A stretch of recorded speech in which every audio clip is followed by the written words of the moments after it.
the most important issue that is happening now concerning end times.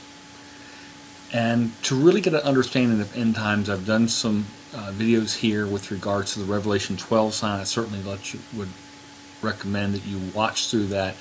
It gives us multiple indications that that sign that we saw back in 2017 was the correct sign that started the time of Jacob's trouble and the Great Tribulation. We also have two other witnesses to that time frame, but right now everything is kicking into massive gear because of the United Nations. And the United Nations is absolutely central to the prophecies being fulfilled. So with that being said, I started looking, and because they had a meeting this morning with regards to the United Nations and the Security Council, which the United Nations Security Council is the one that's going to drive this issue on allowing the abomination that causes desolation to occur. And we know that from Zechariah 14:2, where all the nations come in. And of course, it's also dividing up. Half of Jerusalem is split, and people have to leave their homes. The homes are ransacked. So we have that indication. So let's look for what these people are saying for the Security Council, because this is a real issue. There are 5 members of the Permanent Security Council, which are Britain, France, China, Russia, United States. Now again, as I've indicated, I believe that the Democrats are going to win, and they've already pretty well indicated, Biden has said specifically he's for the pre-1967 borders, and they've done some things with Obama which have made that clear.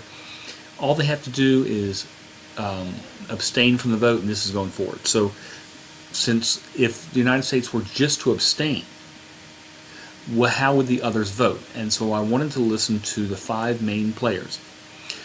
And when I listened to Britain, what I picked up on my notes was that the annexation, and specifically the occupation in East Jerusalem and the West Bank, is against the United Nations Charter, and said, we will take action. That's a very strong statement. China, he said, my notes indicate, we support Palestine. It has been over 70 years without giving them their land. Give Palestine half of Jerusalem. Now again, we just heard Zechariah 14:2 kind of coming in with how China's moving this. And in fact, he said, one of the things he said is kind of one of the embarrassment, because this is one of the things we've had going on since the United Nations was first created, and we still haven't solved it. Russia. Palestine as a state solves many issues in the entire Middle East. It requires our urgent attention. So he's saying basically, listen, this is going to solve many other issues. Let's get it taken care of. Annexation is the most serious issue against Palestine. Again, this is Russia speaking. Russia stands against unilateral action that won't bring peace to the Middle East. Annexation is unilateral action. Annexation permanently blocks a two-state solution. Jerusalem must be returned to the prior borders, with half going to Palestine.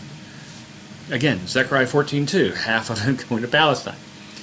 Time to use liberation forces to return the land. Now, the French ambassador spoke in French, so I'm not going to try to... I can tell you he's clearly against it, but I can't make too many notes because I don't have a great enough understanding of the French language. Now, what's interesting on this, as we play it through, let's look for, I've already spoken about Zechariah 14:2. Let's look at some other things here. Now, let's look for the Messiah's statements first. Luke 21:20. When you see Jerusalem being surrounded by the armies, you will know that its desolation is near. Abomination that causes desolation. When you see Jerusalem surrounded, it's coming right up. Well, how is this going to happen? Because we know the United Nations is coming in. They would come in from the Golan Heights, coming down from Syria. They would also attack from Jordan, coming over and trying to clear out the Jews and move them out of the West Bank, get them back onto Israel land. So as they come down, they'll surround Jerusalem. In the Six-Day War in 1967, Jerusalem wasn't surrounded. Before that, Jerusalem was divided. But Jerusalem's not been surrounded before. Now, if we go back to the Romans, when the Romans took over the second temple and destroyed it, I'm sure without question it was surrounded at that point in time. But we have another issue here. So we know when this thing starts, it's the death knell. And the death knell is the annexation, which happens on Wednesday, and it's just waiting for the United Nations to say, that's it, we're coming in to take action. They can't do that until the United States abstains from a vote, which I don't think is going to happen until Biden becomes president, and that should happen almost immediately. Let's look for some other things. Because we know here from Zechariah 14:2, they're splitting the land. Okay, half of Jerusalem, and we're hearing this from the ambassadors. We want half of Jerusalem to go to Palestine. That includes the Temple Mount and the city of David. Does this sound familiar with Revelation 11:2? But exclude the outer court. Do not measure it, because it has been given to the nations. Now, some translations will say Gentiles. It won't make a difference of how it would work there. They will trample on the holy city for 42 months, which is 3.5 years, time of the Exodus. They're not going to be trampling on it when our Messiah comes back. I'll guarantee you that one. So this is the issue of how long they will have it for that 3.5 years.